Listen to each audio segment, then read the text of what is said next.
Amsal pasal 17, kita sampai ke ayat ke-7.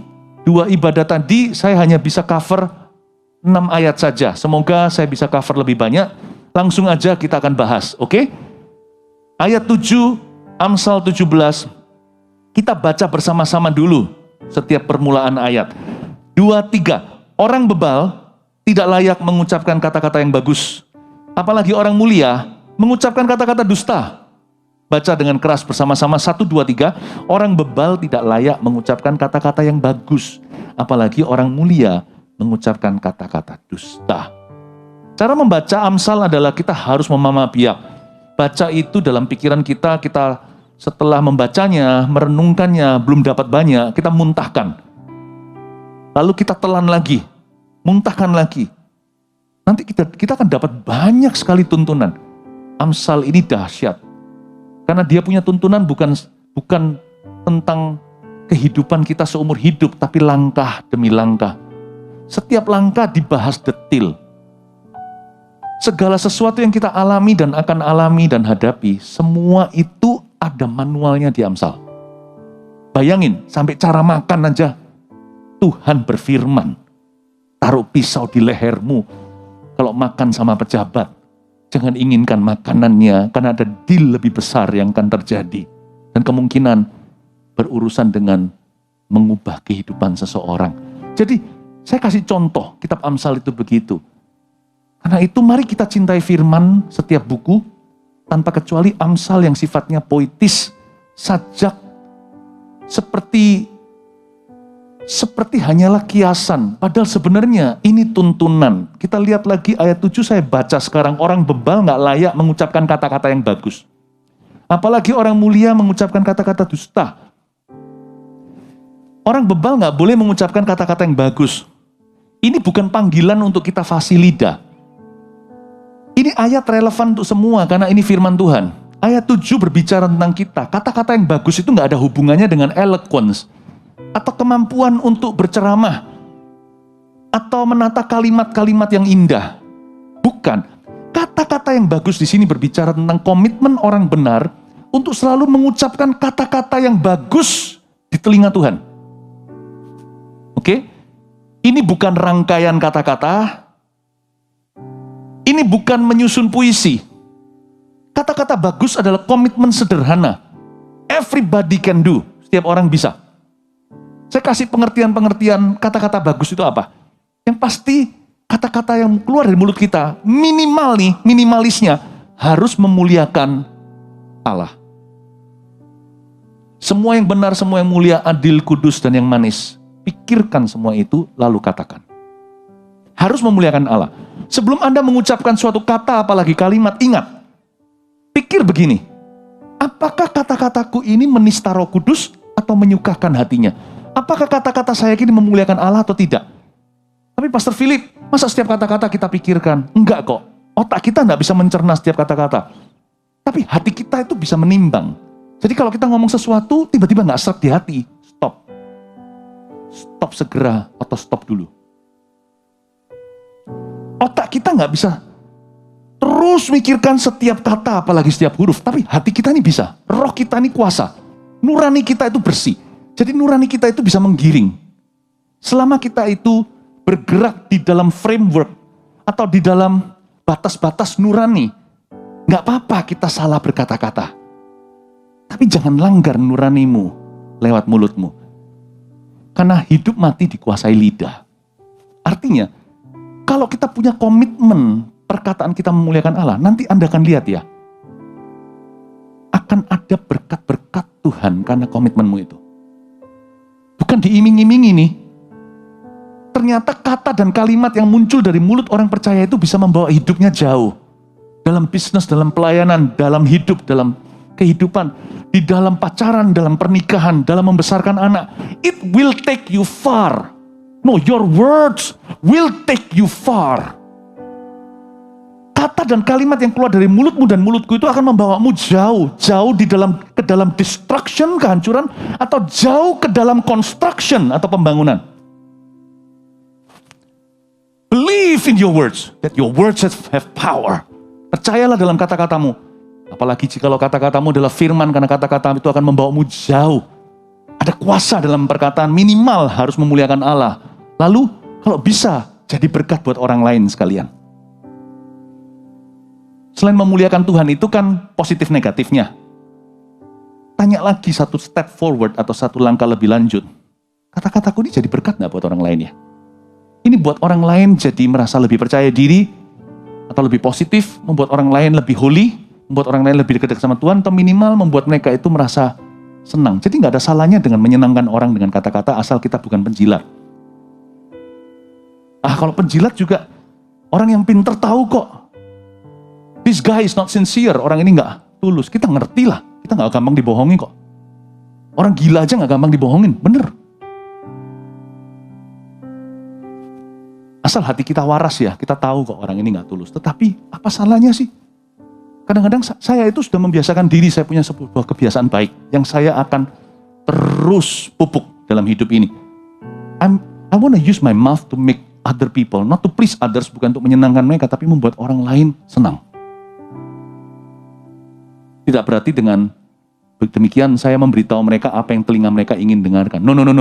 Kata-kata saya juga mencambuk jikalau perlu. Saya akan memberitahu kepada orang apa yang mereka perlu dengarkan, bukan hanya apa yang mereka ingin dengarkan. But apa salahnya dengan berkata I love you? Kalau memang kepada orang yang layak menerimanya, apa susahnya berkata good job, atau baik sekali perbuatanmu, atau happy birthday to you. Pokoknya, apa salahnya memperhatikan orang dan mengelus perasaan orang lain dengan kata-kata kita yang positif dan membangun? Miliki ambisi, jadilah ambisius untuk jadi berkat lewat perkataan. Anda tidak akan menyesal. Sebab kalau Anda lakukan itu, Anda membangun sebuah karir. Mungkin bukan karir Anda yang langsung dibangun, tetapi itu akan membangun karirmu. Itu membawamu jauh. Selain itu, kalau bisa lanjut lagi satu langkah. Bukan hanya jadi berkat, jadilah jawaban. Itu lebih powerful lagi. Disinilah orang Majus. Kata-kata Anda penuh dengan advis-advis Roh Kudus, penuh dengan hikmat-hikmat tersembunyi. Bukan berarti selalu bernubuat. Nggak harus Anda selalu merasa obligasi untuk bernubuat bagi seseorang. Nggak perlu sih. Saya kadang-kadang kalau datangi orang, Pastor Philip, dapat apa untuk saya? Kalau saya nggak dapat apa-apa, ya nggak dapat apa-apa. Tapi bukan berarti orang itu tidak memperoleh sesuatu kalau datang kepadaku. Ada orang datang ke saya, nubuatkan. Saya nggak dapat sesuatu, tapi bukan berarti Anda pulang tangan hampa. Karena maka manusia bukan hidup dari roti saja, tapi dari setiap perkataan yang keluar dari mulut Allah. Pastikan mulutmu menjadi seperti mulut Allah. Saya beritahu sama dia, oh ya saya tidak dapat sesuatu, tapi saya percaya. Ya, saya percaya Tuhan pasti akan memberkati Anda kalau Anda terus haus dan benar. Ya, God bless you ya. Baik-baik jadi orang atau apa. Kata-kata kita minimal itu mendatangkan rahmat. Tapi bisa juga jadi jawaban loh. Mulut kita itu bisa jadi solusi dalam kehidupan orang lain. Bahkan bisa jadi hikmat marifat. Your tongue can go far.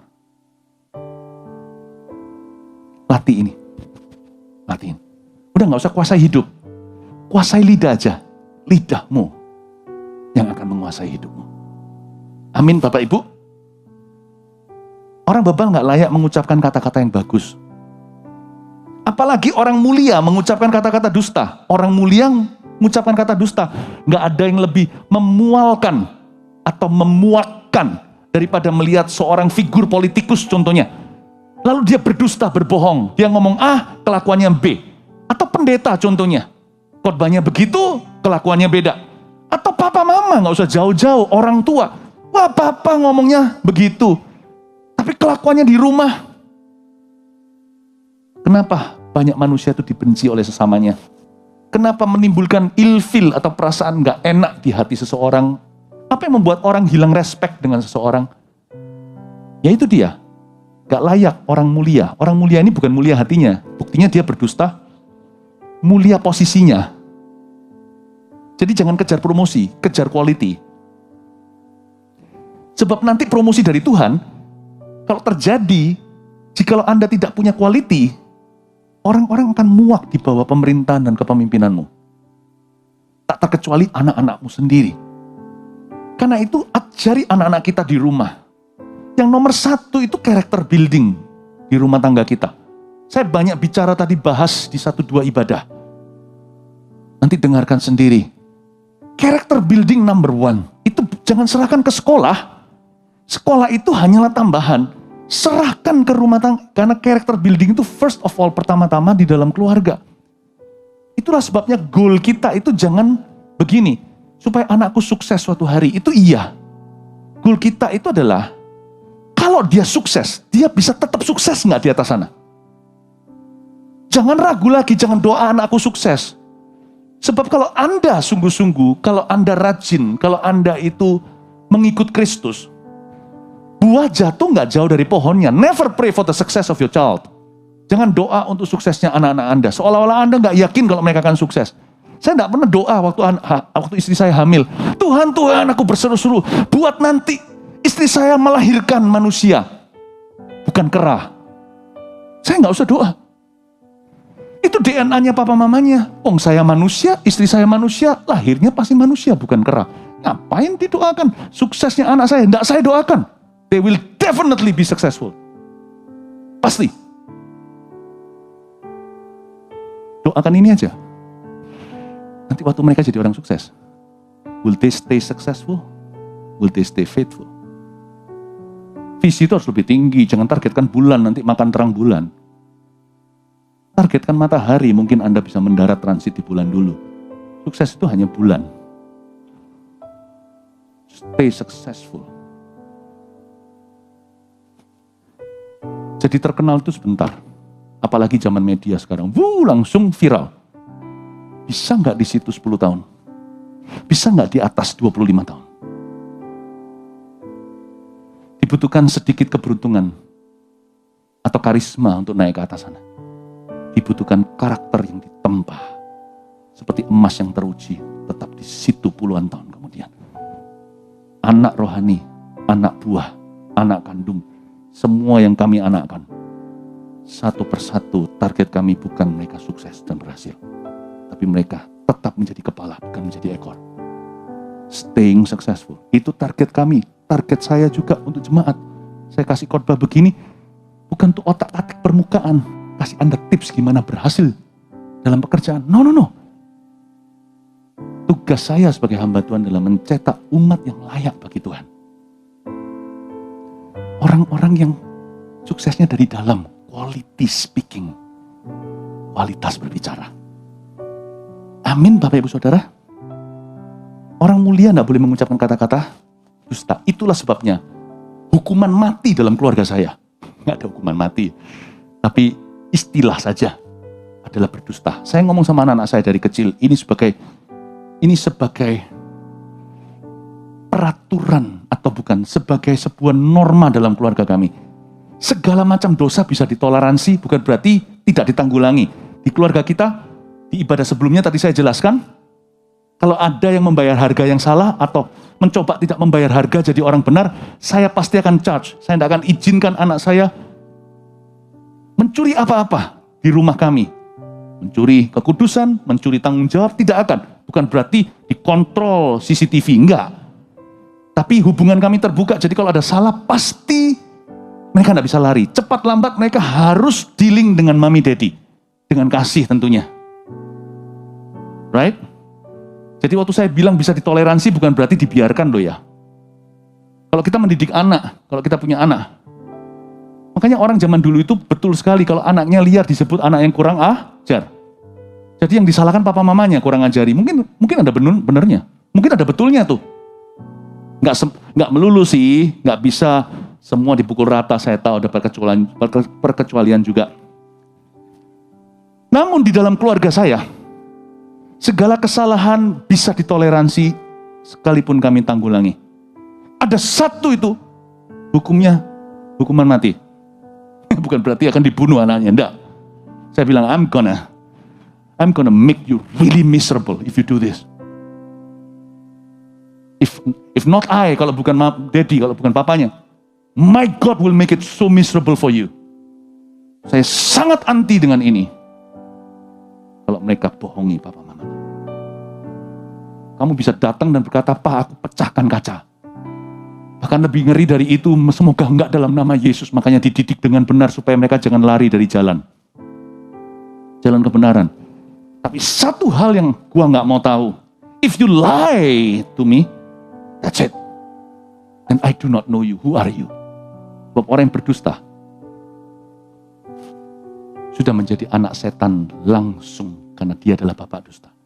Orang berdusta sudah tidak bisa dikenal. Waktu dia berkata sama kita, aku bicara yang benar. Kalau dia sudah biasa dusta, benernya dia itu dusta atau enggak? Dan waktu suatu hari dia berkata, aku bohong Papa, itu bohongnya itu dusta, atau sebenarnya dia bicara benar? Paham maksud saya? Jadi bingung kita jadi schizophrenia. Jadi sakit jiwa. Orang kalau suka bohong, itu nggak bisa, dia sudah nggak kenal dirinya, orang lain nggak kenal dirinya, dia nggak kenal orang lain. Kalau saya ini sudah jagonya berbohong, kalau Anda tanya sama saya, kamu bohong nggak? Saya bilang iya. Apa garansinya kalau saya memberitakan kebenaran? Kalau saya bilang ya saya bohong, jangan-jangan saya bohong kalau saya bohong. Paham maksud saya? Kalau saya bilang saya nggak bohong, apa garansinya kalau saya bicara yang jujur? Siapa tahu kalau saya bilang saya jujur, ternyata saya bohong kalau saya jujur. Nah, bingung tuh.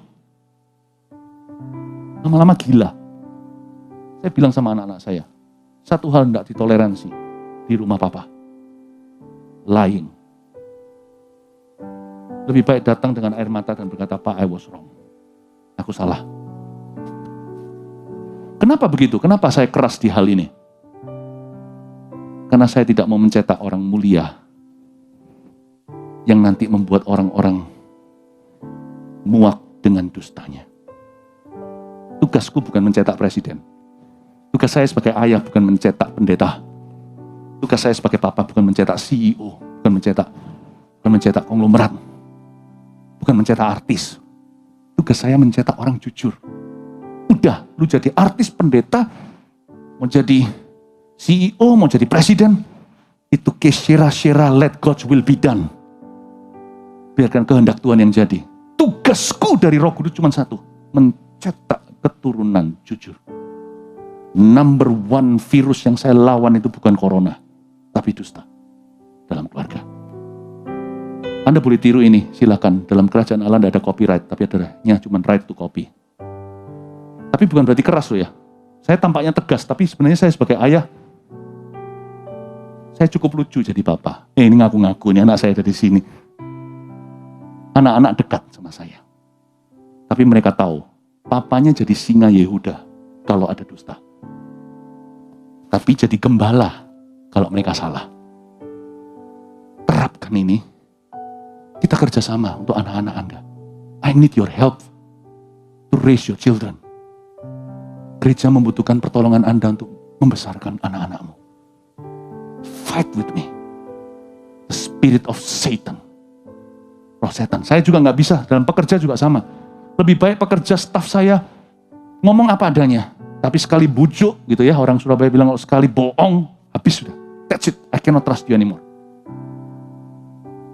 Soalnya kalau dia bohong, lalu dia datang ketahuan apalagi, dia nangis-nangis, saya jadi ragu, saya jadi skeptis. Ini sekarang nangisnya bohong atau benar? Benar Pak, benar. Ini bohong atau enggak? Saya enggak tahu dia, enggak kenal dia udah. Mending jangan bohong sama sekali. Saya punya komitmen dengan Tuhan juga begitu. Kemanakah aku dapat pergi menjauhi Roh-Mu Tuhan? Saya komitmen saya sama Roh Kudus cuma satu. Lord, I don't promise perfection. Saya tidak akan berjanji saya bisa sempurna. Saya enggak pernah janji itu. Tuhan tahu. Saya nggak janji kalau saya nggak pernah berbuat dosa. Saya nggak janji itu. Saya janji sama Roh Kudus cuma satu, itulah perjanjian darah dengan Tuhan. Setiap kali saya ambil perjamuan kudus, itulah perjanjian darahku dengan Kristus. I will not lie to you. Makanya langsung diciptakan lagu apa adanya. Apa adanya. Mari kita semua jemaat. Hari ini kita praktekkan perang melawan roh dusta. Percayalah, kalau Anda lakukan itu, niscaya kebenaran akan subur dalam hidupmu. Kebenaran itu bukan mengetahui seluruh Alkitab. Absennya dusta, disitulah kaya kebenaran. Penggenapan tidak usah didoakan, kan genap sendiri. Ketika ganjil pergi. Amin Bapak Ibu Saudara. Terapkan hal tersebut. Haleluya. Baru satu ayat, cepat.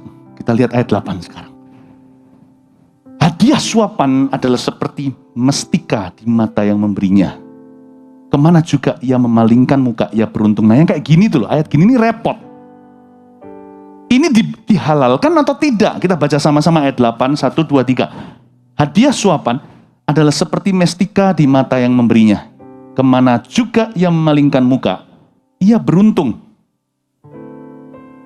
Jadi orang yang menyuap, ayat ini bilang begini, orang itu kemanapun memalingkan muka, dia beruntung. Karena pemberiannya adalah mestika di mata yang memberinya. Hadiah suapan. Ini gimana ini? Cara mengertinya gini, gampang kok, gampang. Ada dua, the right and the wrong use of giving gifts. Ada cara yang benar dan cara salah untuk memberi hadiah. Kado-kado, souvenir, atau oleh-oleh. Kalau orang pergi luar negeri atau jalan-jalan keluar kota, jangan lupa oleh-oleh untuk teman-teman ya. Jangan lupa oleh-oleh untuk keluarga. Ternyata kita bisa memuliakan Tuhan dan mempromosikan hal-hal yang baik lewat pemberian-pemberian. Zaman dulu waktu saya belum kenal Tuhan, saya rasa oleh-oleh itu sia-sia. Karena kenapa? Saya sendiri gak pernah harapkan orang kasih saya oleh-oleh.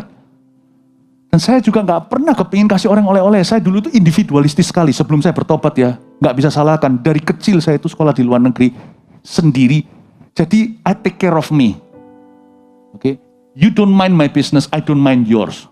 Saya dulu gitu. Gua gak urusin lu gak usah urusin gua. Jadi saya dulu tuh begitu. Lu baik sama gua baik sama lu. Lu jahat sama gua lebih jahat. Nah, itu manusia. Saya dulu begitu. Tuhan ubahkan. Ubahkan. Saya ngerti ternyata oleh-oleh itu firman Tuhan. Kok bisa? Karena di hati manusia ada satu ruang yang memang Roh Kudus ciptakan. Khusus untuk hadiah, memberi dan menerima. Cuman pastikan kau dan aku pakai itu dengan seksama. Sekali lagi kembali ke lidah. Lidah aja memuliakan Allah, apalagi pemberian. Yang membedakan giving gift, memberikan hadiah dengan hadiah suapan, itu bedanya di pangkal dan ujungnya. Beda di motivasi, dan beda di tujuan. Suapan itu adalah supaya meluluskan atau melicinkan. Motivasinya selalu me dan me. Selalu motivasinya Allah Tritunggal orang berdosa. Saya, aku, dan gua. Kalau motivasimu itu, apapun hadiah yang kau berikan itu untuk melicinkan, itu salah di mata Tuhan. Tujuan akhirnya, the end of giving gifts, ujung daripada memberi hadiah itu, adalah untuk mendapat sesuatu bagi dirimu dan memanipulasi sistem yang ada. Tapi kalau pemberian dalam bentuk yang memuliakan Tuhan, itu motivasinya bukan untuk dirinya. Ujungnya paling tinggi untuk Tuhan, ujungnya yang lebih rendah adalah untuk orang yang kita berikan hadiah tersebut kepadanya. Paham maksud saya? Ternyata memberikan sesuatu itu melunakkan hati, itu maksud ayat ini. Cuman bedakan the right and the wrong use of it, cara yang benar dan cara yang salah untuk menggunakannya. Itulah sebabnya orang Kristen, anak Tuhan harus tahu memakai senjata ini, yaitu Amsal 17 ayat 8. Anda harus tahu bahwa Amsal 17 ayat 8 itu senjata. Pakailah, itu senjata kebenaran. Kita punya tugas to redeem bribery. Kita punya tugas untuk menebus suap menyuap. Dengan tahu cara memberikan kado dengan maksud yang mulia. Saya kasih contoh. Kita datang ke rumah orang, membawa sesuatu dengan tidak, itu beda nanti rasa sungkannya. Meskipun orang yang kita kasih kado itu gak tentu membutuhkan itu. Bisa jadi orang yang punya segalanya. Tapi ternyata ada satu ruang di dalam hati itu yang bisa menafsirkan pemberiannya itu berupa perhatian untuk keluarga orang itu. Dan itu menjamah hati. Daripada datang kosong tangan, asal lumrah baik. Jangan asal-asalan kalau kita mau ngasih oleh-oleh sama orang. Pikirkan matang-matang apa yang memuliakan Tuhan. Dan apa yang kira-kira keluarga itu apresiasi? Waktu Anda bawa datang, itu melunakkan hati. Apalagi kalau setelah itu Anda mau injili. Kan untuk keselamatan mereka, bukan Anda. Apalagi kalau Anda mau supaya hubungan jadi lebih enak. Musuh pun ya, kalau ketemu, lalu bawa sesuatu. Ini untuk babynya ya. Berubah, tadinya sudah siap untuk jambak-jambakan. Gunakan. Itulah sebabnya orang Kristen tidak boleh pelit. Itulah sebabnya orang Kristen tidak boleh kikir. Dan pemberian kita itu bisa memuliakan Tuhan. Pemberian kita juga bisa jadi persembahan. Ternyata sebagian wujud persembahan itu bukan ke gereja. Tetapi kepada orang-orang yang Anda kenal. Dalam bentuk perhatian yang diwujudkan kadang dengan uang, kadang dengan barang. Use it for holy purposes. Pakai untuk tujuan ilahi. Jangan tangan hampa. Dan juga jangan sampai, tidak tentu harus barang yang mahal, sungguhan. It's the attention that counts, it's the care, the heart that counts, itu hatinya. Tapi ada orang yang begini filsafat hidupnya. Yang penting hatinya kan, nggak usah bawa apa-apa. Yang nggak bisa, karena di dalam ruang hati setiap orang diciptakan oleh Tuhan sendiri, mereka itu ada sukacita memberi dan menerima perhatian dari sesamanya. Makanya manusia diciptakan dalam gambar dan rupa Allah. Cara Bapa untuk menghibur keluarga ilahi yang membesarkan Yesus Kristus Putra Allah yang tunggal adalah kirimnya orang Majus, emas, kemenyan dan mur. People can cry, you know. Orang bisa nangis karena pemberian yang Anda berikan. Itu juga menabur, tapi jangan gini, aku kasih ini supaya lain kali dapat sesuatu kembali. Itu tidak dikenan sama Tuhan, itu tetap suap. Bisnis juga sama, kalau Anda ketemu dengan orang, apalagi kalau rekan bisnis. Biasakan, jangan tangan hampa. Gak tentu, apalagi kalau sudah dealnya terjadi, itu lebih baik lagi. Kalau sebelumnya kan masih bisa dipandang sebelah mata, ini lu ada maksud apa? Jangan-jangan ada kepiting di balik batu, lebih dari udang. Tapi sesudahnya itu loh, make friends. Make friendship. Anda tidak pernah tahu kapan orang akan berguna, jadi jangan begini ya. Sebelum check out dari hotel, diinjek-injek dulu ranjangnya. Pipis sembarangan, kacaukan kamarnya, pumpung mentang-mentang gak kembali, jangan begitu. Saya dan istri pernah di zaman dulu sebelum saya full timer, dalam dunia bisnis waktu itu yang kami rintis. Sudah selesai ini, sudah putus hubungan dengan dengan seorang rekan di luar negeri. Sudah selesai, kami datang visit berikutnya, sudah urusan dengan agen-agen yang lainnya. Distribusi yang lainnya. Kami tetap datang dan makan malam dengan rekan tersebut. Kami datang bawa oleh-oleh dari Indonesia. Dia berkata, guys, gak pernah. Dia berkata gini, gak pernah loh. Ini di Hong Kong ceritanya. Dia bilang, gak pernah saya itu gini sama orang. Kita itu semuanya selalu praktis, efisien. Dia bilang, ya kan? There's money, there's honey. Pokoknya kalau ada rezeki, ada sama-sama Kang Dao gitu, ya kita ngomong, kita makan. Tapi setelah itu, saya bilang, enggak. To us, you're a friend. Wah, dia mau menangis, saya mau nangis. Dia bilang, oh, so Christians are like this. Itu goal buat saya. Christians are like this. Udah itu pialanya. Tapi nggak lebih, nggak cuma itu saja. Berapa tahun kemudian terjadi hubungan terjalin kembali dalam dunia bisnis dengan orang yang sama di ranah yang berbeda. You can never know.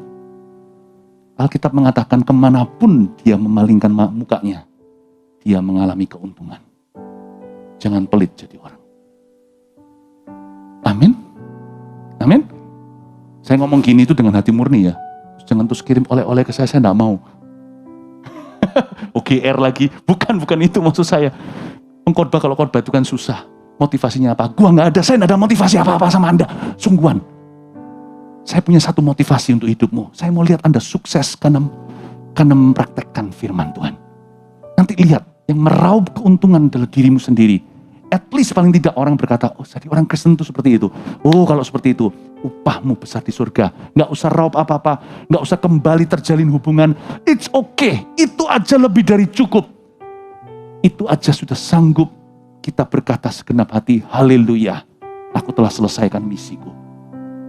Amin. Amin. Haleluya. Luar biasa ya firman itu ya. Kadang-kadang saya renungkan ya. Sampai oleh-oleh aja dibahas. Alkitab itu, there's no book like it. Nggak ada buku seperti itu. Kalau saya bisa dapat sesuatu yang dalam, saya komitmen tiap tahun di kebudayaan yang tidak membaca buku seperti Indonesia. Saya baca 66 buku per tahun. Karena sekarang saya nggak punya waktu. Onsite, online, semua jalan. Nggak punya waktu beneran. Nggak bisa seperti orang-orang barat yang suka baca buku apa yang keluar. Indonesia nggak biasa sih gituan. Jadi kalau saya ditanya sama orang bule, saya nggak mau malu. You read books? Yes. 66 per year. Tiap tahun 66. Apa itu? Kejadian, Keluaran, Imamat, Bilangan, Ulangan, sampai kitab Wahyu. Itu 66.